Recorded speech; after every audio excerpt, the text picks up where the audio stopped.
இந்தியாவில் ஒரு காலத்தில் டிவியில் அட்வர்டைஸ்மெண்ட்ஸ் வரும். காம்ப்ளானோ ஹார்லிக்ஸோ குடிச்சிங்கன்னா 2 மாதத்தில் 4 இன்ச் உயரம் ஆயிடலாம். அதே போல் பெண்கள் ஃபேர் அண்ட் லவ்லி க்ரீமை முகத்தில் தேய்ச்சிக்கிட்டிங்கன்னா 7 நாளில் சிகப்பாயிடலாம், அழகாயிடலாம் அப்படின்லாம் சொல்லுவாங்க. இதெல்லாம் சாத்தியமா? இதெல்லாம் உண்மையா? 150 ரூபாய்க்கு காம்ப்ளான் வாங்கி குடிச்சு உயரமாயிடலான்னா குள்ளமாக இருக்க எல்லாருமே அதை வாங்கி குடிச்சு உயரமாயிருவாங்களே. ஆர்மியில் சேரணும், போலீஸில் சேரணும், பேஸ்கெட் பால் பிளேயர் ஆகணும்னு நினைக்கிற எல்லாருமே காம்ப்ளானை குடிச்சு உயரமாயிருவாங்களே. அதே போல் 20 ரூபாய்க்கு க்ரீம் வாங்கி நம்ம முகத்தில் போட்டால் சிகப்பாயிடலாம், அழகாயிடலான்ற உண்மையாக இருந்தால் எல்லா பெண்களும் அதை ட்ரை பண்ணி அழகாயிருவாங்களே. நாளைக்கு ஆண்கள்லாம் அவங்களை கல்யாணம் பண்ணுற லைனில் நிற்பாங்க.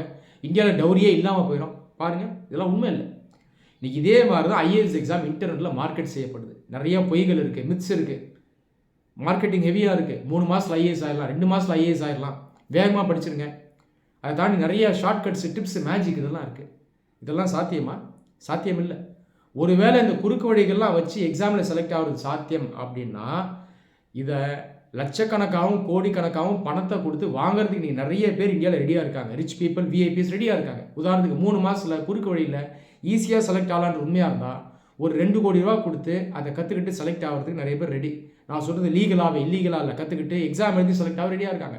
ஆனால் அதெல்லாம் சாத்தியம் இல்லை. இப்போ டாப்பர்னு ஒருத்தர் பேசுவார், 2 மாதத்தில் செலக்ட் ஆகுது அப்படின்னு சொல்லி நிறைய டிப்ஸு, ஷார்ட்கட்ஸ்லாம் மேலோட்டமாக அவர் வந்து சொல்லுவார். இப்போ இந்த நபர் செலக்ட் ஆகிறார் இல்லையா, மே மாதம் செலக்ட் ஆவார். அவர் வேலைக்கு ஆகஸ்ட் மாதம் சேரணும், 3 மாதம் கையில் இருக்குது. அவர் லீகலாக அவர் நினச்சார்னா விஐபிஎஸ் கிட்டேருந்து பணத்தை வாங்கிட்டு 10 ஸ்டூடெண்ட்ஸை சேர்த்துக்கிட்டு ஒருத்தர்கிட்ட 50 லட்சம் வாங்கிட்டு அப்போ 10 பேர்கிட்ட 5 கோடி கிடச்சிடும். வாங்கிட்டு ஷார்ட்கட்ஸ்லாம் சொல்லி கொடுத்து அவங்கள 3 மாதத்துல செலக்ட் ஆக வைக்கலாம்ல. அதற்கப்புறம் போய் வேலையில் சேரலாமே, லீகலாகவே பண்ணலாமே. 3 மாதத்தில் ஐஏஎஸ்ஸாக ஜாயின் பண்ணுறதுக்கு முன்னாடி 5 கோடி ரூபா சம்பாதிச்சுட்டு அந்த பணத்தை வீட்டில் கொடுத்துட்டு அதுக்கப்புறம் சேரலாமே. இதெல்லாம் சாத்தியம் இல்லை. நம்முடைய அறிவை வச்சு யோசிச்சா நமக்கே தெரியும் இதெல்லாம் சாத்தியம் கிடையாது, இதெல்லாம் பொய் அப்படின்றது தெரியும். ஆனால் இன்றைக்கி நிறைய ஸ்டூடெண்ட்ஸ் இதெல்லாம் கேட்டுட்டு நம்பிட்டு இந்த குறுக்கு வழிகளை வச்சு செலக்ட் ஆகிடலாம் அப்படின்னு நினச்சிட்டு இருக்காங்க. இன்றைக்கி 99% ஐஏஎஸ் ஆஸ்பிரன்ஸ் பார்த்தீங்கன்னா அவங்களே எக்ஸ்பர்ட்ஸ் தான். டீச்சர் சொல்கிறத மதிக்கவே மாட்டாங்க.